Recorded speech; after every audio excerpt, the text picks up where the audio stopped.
muzyczna w języku niemieckim.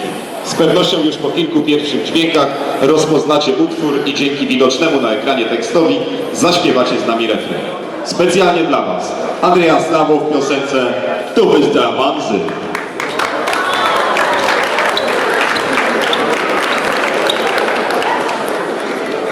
Du bist der Wahnsinn. Du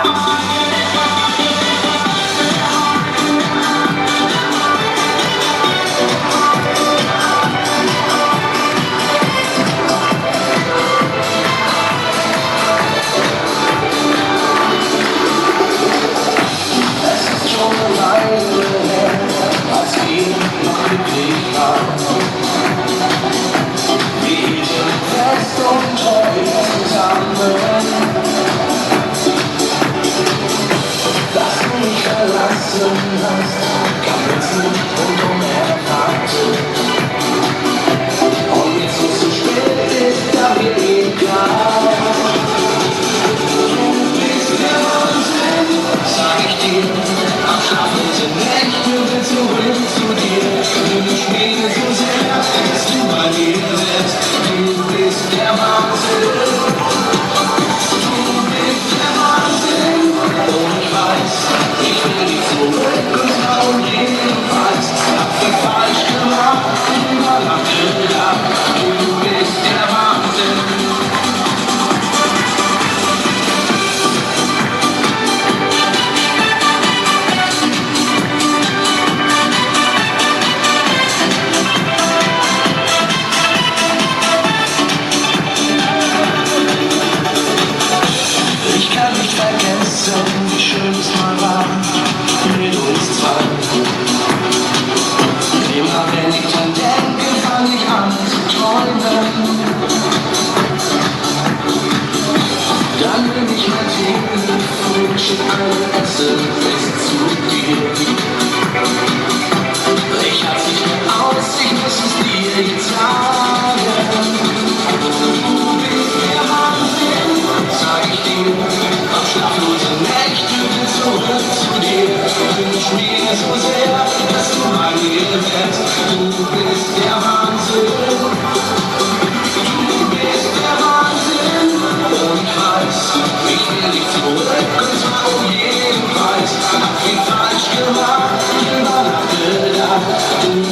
der Wahnsinn.